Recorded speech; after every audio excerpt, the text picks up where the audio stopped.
Salut, salut les amis, j'espère que vous allez bien. Alors, nous allons poursuivre avec cette série de vidéos sur l'exploration complète de cette carte mère. Nous avions déjà parcouru certains composants sur cette carte et je vous invite à voir les vidéos précédentes si vous ne les avez pas vues. Ça vous permettra d'être à jour par rapport à tout ce que nous avons déjà sur cette carte. Donc, je vous ai montré premièrement tous les composants qu'on avait tout au bord là, c'est les périphériques qu'on avait au bord. Nous avions parlé également de tous les connecteurs que nous avons sur la carte, tous ces connecteurs-ci. De ce côté également, nous avions vu ces connecteurs, ceux-ci, dans les précédentes vidéos. Et nous avions également commencé à parcourir certains composants à l'intérieur, ici sur la carte. Si vous vous rappelez bien, nous avions commencé dans cette partie, nous avions vu ces composants-ci, tous ces composants, et on s'est arrêté à ce niveau. Donc, ceci c'est vu dans les précédentes vidéos, tout ce que je vous ai dit. Donc, maintenant, on va parcourir la suite de ces composants. Donc, on va explorer cette zone-ci pour voir de quoi il est question à ce niveau. Donc, je vais aller au niveau du microscope et on va aussi également utiliser le schéma électronique de cette carte. Donc là, je suis au niveau du microscope et nous sommes effectivement dans cette zone et nous allons essayer de voir ces composants-ci, à quoi est-ce qu'ils servent. Donc, on constate ici que là, on a une bobine. Cette bobine, c'est la PL200. Ici, on a un condensateur en électrolytique, c'est le PC213. Ici, on a deux MOSFET, PQ200 et le PQ201. Nous avons un jumper ici. Nous avons une puce ici, la PU200, une puce qui a 20 pattes. Puis nous avons également des petits composants qu'on voit, des résistances, des petits condensateurs. Et puis nous avons là une bobine, la PL201. Alors, il est question pour nous de voir tout cet ensemble de composants. À quoi est-ce que ça sert pour cette carte mère? Je crois que ce qui pourra nous guider, c'est cette bobine PL200. Grâce à ce numéro, cette indication, on pourra retrouver cette bobine et retrouver par ricochet tous les autres composants qui sont à côté. Donc, sans plus tarder, on va aller dans le schéma électronique de cette carte mère. Donc, je vais partager ça pour vous. Alors, nous sommes dans le schéma électronique de cette carte mère et je vais devoir taper dans la barre de recherche PL200. PL200. Et je vais chercher PL200. Ça montre cette bobine ici. Donc, on voit bien que c'est cette bobine et il faut qu'on sache à quoi ça sert. Donc, si on regarde, on trace cette ligne-là, parce que ça, c'est la bobine ici. On va voir qu'est-ce qui sort de cette bobine. Ce qui sort de cette bobine, c'est tout simplement cette tension 1.35 volts. 1.35 volts, c'est la tension de la rame. Et c'est quel type de rame ici? C'est le PC3L. Le L a mis pour l'eau, donc ça veut dire que cette carte mère prend une tension en basse tension. Donc ça prend une rame en basse tension. Et c'est pour ça qu'on a 1.35 volts. Parce qu'il y a un autre type de rame, PC3, qui a la même forme, mais qui est en haute tension, qui prend une tension plus grande de 1.5 volts. Donc, ici, ce n'est pas celle-là qu'on a ici. On a plutôt en basse tension, c'est-à-dire celle qui va prendre du 1.35 volts. Donc là, on peut déjà avoir une idée claire. On a déjà une idée claire pour l'un des composants. Donc, je vais un peu agrandir. Voilà. Donc, on peut déjà savoir que, regardez à l'écran, au niveau de l'écran supérieur là. Donc, ici, on voit bien que cette bobine PL200, c'est la bobine qui va faire sortir la tension. Donc, c'est sur cette bobine qu'on aura la tension 1.35 volts. Et nous avons ici une autre puce. On a des composants. On va essayer de retrouver ces composants. Mais déjà, juste là, on a PC213. On voit qu'on a exactement le même PC213 ici. Ce condensateur en électrochimique. PC213. Et c'est à la sortie de cette bobine. Donc, on comprend, il est là pour filtrer cette tension, pour qu'elle soit vraiment bien consommable. Cette tension va aller pour alimenter la RAM, Donc là, on a déjà la fonction des deux, là, ces deux composants, PL200 et le PC213. On peut s'occuper de ces deux composants, PQ200 et PQ201. PQ200, je vais d'abord effacer tout ce que j'ai écrit là. PQ200 sont ces deux MOSFET, les voilà ici. On a ces deux MOSFET là. PQ200 est ici et le PQ201 est là. Donc, ces deux MOSFET seront utilisés par la puce PU200. Cette puce PU200 va devoir manipuler ces deux MOSFET dans le but de produire la tension sur cette bobine qui va aller donc comme ça, passer par ce condensateur en électrolytique et puis aller pour alimenter la RAM. Donc, cette puce est appelée buck converter. C'est elle qui va transformer la tension d'alimentation qui va entrer à l'intérieur de cette puce en une autre petite tension de 1.35 volts. Donc, ça sera son rôle. Et pour cela, il va utiliser ces deux MOSFET, le PQ200 et le PQ201. Donc, on a déjà beaucoup d'informations. Donc, je vais effacer ici. On va voir cette puce-là. Elle n'est pas loin. Là, voilà ici. La PU200. PU200. C'est ça ici. PU200. Et cette puce-là. Cette puce-là. Et cette puce qui va donc devoir manipuler ces deux MOSFET que j'ai présenté tout à l'heure, cette puce ici, c'est elle qui va manipuler ces deux MOSFET pour que la tension soit produite ici. Alors, on peut chercher à savoir les différentes pattes de cette puce, à quoi ça peut bien servir. On va essayer de voir ça progressivement. Donc, on va commencer, on va prendre juste les pattes qui sont vraiment importantes. Je vais commencer par quoi? Donc, commençons par la patte numéro 1. La patte numéro 1, cette patte numéro 1, c'est VTT ground. VTT ground, c'est tout simplement la masse de la tension VTT. Alors, je préfère déjà vous dire le rôle de cette puce. Elle est censée nous faire sortir deux tensions. La tension 1.35 volts, 1.35 volts, qui est le VDDQ, VDDQ. Cette tension VDDQ va aller alimenter la RAM. C'est pour alimenter la RAM, la tension principale là-bas. Mais on aura également une autre tension qui est la VTT. Cette tension VTT qui doit être la moitié, toujours la moitié de VDDQ. Donc la tension VTT, c'est tout simplement VDDQ divisé par 2, Donc ici, ça sera donc à peu près 1.35 volts divisé par 2, ça va nous donner à peu près 0,65 volts, 66 volts, donc quelque chose comme ça. Donc, cette tension sera donc 0,67 volts. On peut prendre comme ça. 0,67 volts. C'est correct. Donc, ça, c'est la tension VTT. Et ici, on a VTT grand. Ça veut dire que c'est la masse de la zone qui concerne la VTT. Donc, c'est la masse interne. Donc, pourquoi est-ce qu'ils ont choisi de faire ça? C'est dans le but d'éviter toute forme d'interférence. Donc, de permettre que les composants qui sont ici à l'intérieur aient leur masse rapprochée.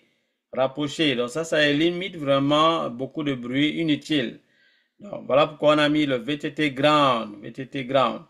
La patte numéro 2, c'est le VTT sense. Donc, ça, c'est juste Vous voyez que c'est relié ici à la sortie VTT. Donc, remarquez la patte numéro 2. La patte numéro 2 est reliée à la sortie VTT parce que la patte 20 qui nous fait sortir le VTT qui est de 1.67 volts. 1.67 volts. On le voit ici. 1.67 volts. Donc, la tension VTT-16, c'est juste là pour évaluer la tension VTT qui est en cas de sortie. Cette tension VTT qui sort, qui est de 0,67 volts. Donc, c'est grâce à cette patte numéro 2 que la puce va évaluer pour voir est-ce que cette tension VTT qui sort, elle est bonne. Est-ce qu'elle est bonne? Si elle n'est pas bonne, alors la puce va encore devoir travailler pour que cette tension soit stable et qu'elle soit vraiment correcte.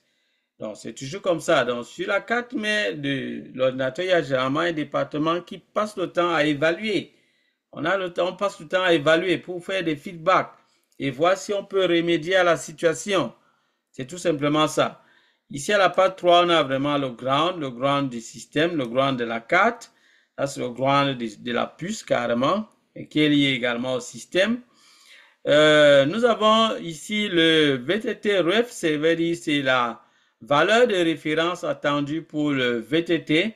C'est en fonction de cette valeur-là que la puce va se battre à fournir la tension VTT. Si la valeur n'est pas respectée, n'est pas bonne, alors il y aura encore tout un travail pour que la tension VTT puisse sortir. Nous allons à la patte numéro 5. À la patte numéro 5, nous avons le VDDQ. Le VDDQ, c'est tout simplement la tension qui va aller alimenter la RAM. Mais cette tension ici est en train de venir, d'entrer encore dans cette puce. Elle entre dans cette puce dans le but d'alimenter la zone qui va nous permettre de faire sortir la tension VTT. Donc, une fois, la première tension a sorti ici. Donc, si je peux vous diviser ça comme ça pour ne pas vous embrouiller. Donc, c'est un peu comme si on a deux départements dans cette puce. On a un département qui va nous sortir la tension VDDQ. VDDQ, si vous voulez, là, 1.35 volts, 1.35 volts. Et on a un autre département, ça c'est le département 1. Et on a un autre département qui doit nous sortir le VTT, ça c'est le département 2. Et le VTT, c'est la moitié du VDDQ. Donc, ici, dans notre cas, c'est 0,67. Donc, lorsque le VDD est donc sorti, le VDD va donc venir alimenter à l'intérieur une zone qui va donc servir à faire sortir la tension VTT. Donc, vous voyez, cette tension VDD, elle doit venir entrer dans la patte numéro 5. Donc, vous comprenez, il faudrait d'abord que la VDDQ soit sortie. On va passer à la patte numéro 6. La patte numéro 6, c'est le feedback de 1.35 volts. Lorsque le 1.35 volts VDDQ est sorti, alors cette tension va devoir repasser ici au travers de cette division de tension. Laissez-moi annuler tout ça pour vous montrer.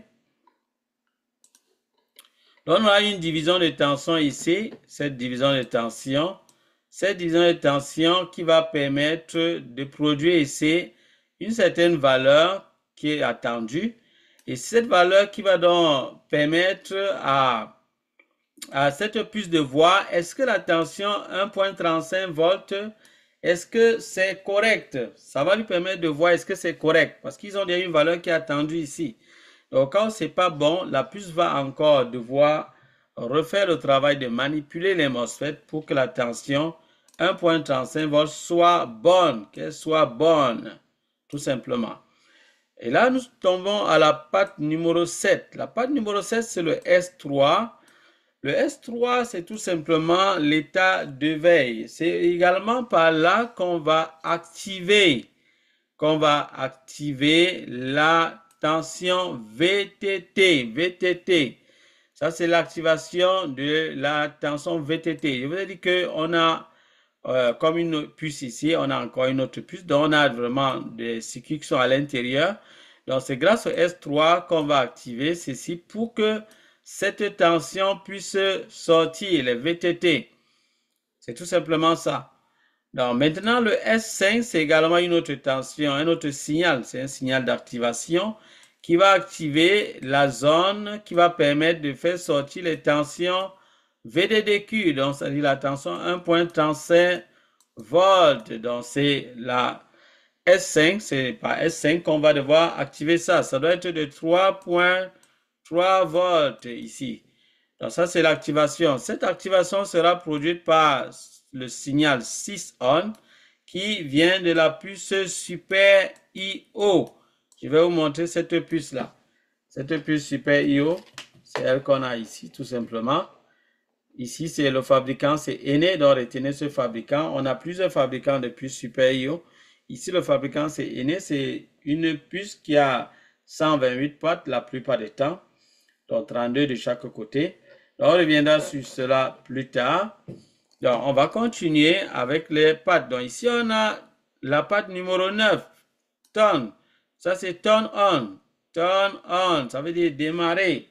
Donc, le turn on, c'est tout simplement la tension. Ici, ça sera peut-être 13 volts. C'est la tension qui vient de la batterie ou bien venant du chargeur, passant justement par la puce de charge et la bobine de la batterie. Cette tension va venir entrer ici au travers de ces résistances. On va pouvoir limiter le courant qui entre ici et cette puce va comprendre qu'on veut démarrer, qu'on lui demande de pouvoir démarrer. Il ne faut pas confondre ce turn on avec le S5. Le S5, c'est une activation externe venant de la puce Super IO. Faites attention de ne pas confondre les deux. Ça, c'est une activation externe. Autant ici, ça entre pour l'activer à l'interne.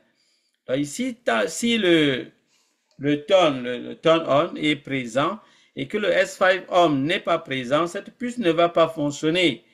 De même, si le S5 on, le S5 par le S5 on, pardon, c'est au niveau du signal de la patte du pin S5, on a également le 3.3 volts, mais qu'au niveau du signal turn on, on n'a rien comme valeur. Alors, ça signifie que cette puce ne va pas toujours fonctionner.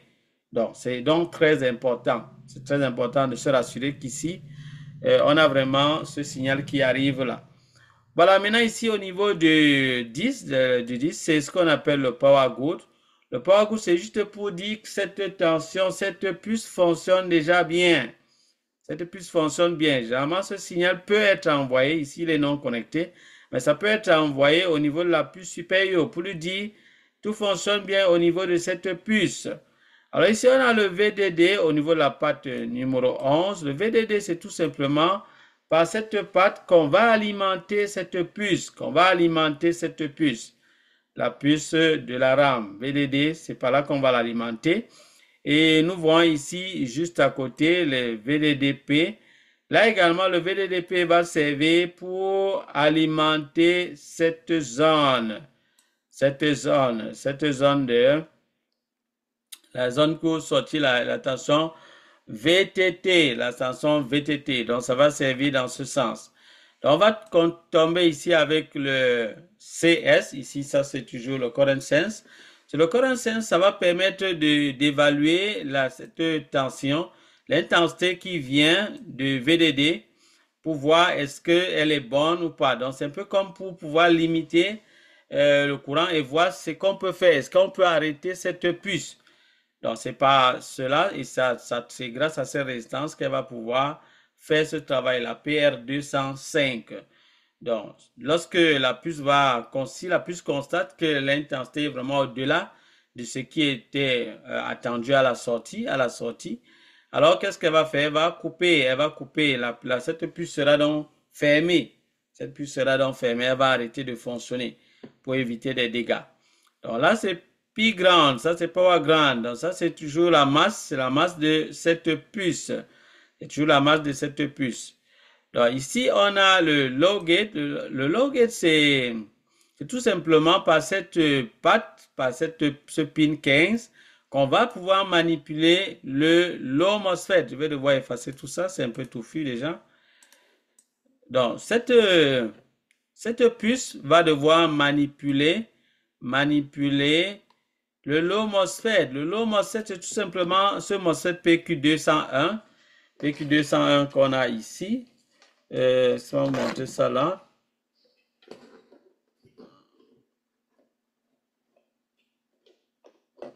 Voilà, ici. Voilà, on a ces deux MOSFET ici. Donc, le PQ201, c'est ce MOSFET-ci. Voilà, celui le low MOSFET, il est relié à la masse. Pourtant, l'autre est relié à la tension d'alimentation principale. Donc, le low MOSFET sera donc manipulé. Vous voyez, le low MOSFET toujours relié à la masse. Ça, c'est le low MOSFET. Je vais mettre ça LM. Le high MOSFET HM. Donc, le low MOSFET, lui, il est toujours relié au ground, à la masse. Et lui, il est donc manipulé au travers du pin 15. Du pin 15. Et le VDDP ici, s'il vous plaît, le VDDP sert à alimenter la puce qui va donc permettre de pouvoir manipuler ces deux MOSFET. Ces MOSFET que ce soit low gate ou bien le upper gate. Donc, vous constatez vous-même que on a vraiment beaucoup d'éléments sur cette puce-là. Et justement, c'est très important de connaître ça dans le but de pouvoir mieux diagnostiquer cette zone. On va retourner sur la carte mère proprement dite. Et là, on constate bien que ces composants sont tous présents. Vous voyez que tous ces différents condensateurs résistance, ils sont tous en rapport avec tous les pins que je vous ai montré tout à l'heure. Donc, vous pouvez savoir à quoi est relié chacun et à quoi est-ce qu'il sert. Donc, voilà. Donc là, c'est cette bobine qui va filtrer la tension qui va venir entrer dans ces résistances pour entrer dans le pin qui est le turn on. Ça va permettre à la puce de savoir qu'elle est prête à fonctionner, qu'elle peut fonctionner. Donc, bien évidemment, si cette résistance est gâtée, bien évidemment, la puce ne pourra plus fonctionner. Même si elle est activée, elle ne pourra pas fonctionner. Donc, vous voyez que voilà déjà un composant qu'on peut facilement vérifier. Au cas où peut-être vous avez l'activation de cette puce qui doit passer par la patte portant le signal S5. Donc, si cette patte-là n'a pas de 3.3 volts, il faudra que vous vérifiez la puce qui est chargée à envoyer ce signal, c'est la puce supérieure. Et si ce n'est pas fait, il faut encore vérifier plusieurs éléments. On verra ça plus tard. Mais déjà, ce que vous pouvez retenir, c'est que cette résistance-ci, elle est très capitale pour que tout fonctionne bien ici. Donc, il peut arriver des fois où l'activation S5 est présente, mais ici, cette résistance est grillée, par exemple. Elle est devenue infinie. Donc, du coup, on n'a plus rien comme signal entrant ici à l'intérieur. Et donc là, à ce moment, si le courant n'entre pas ici à l'intérieur, bien évidemment que la puce ne saura pas si elle peut fonctionner ou pas. Donc, voilà un peu une déduction déjà qu'on peut faire. Donc, voilà déjà ce qu'on peut dire à ce niveau. Je crois qu'on pourra poursuivre la suite une autre fois, les amis. Donc, on vient d'avancer quand même déjà un peu. On se dit à bientôt pour la suite. Bye bye.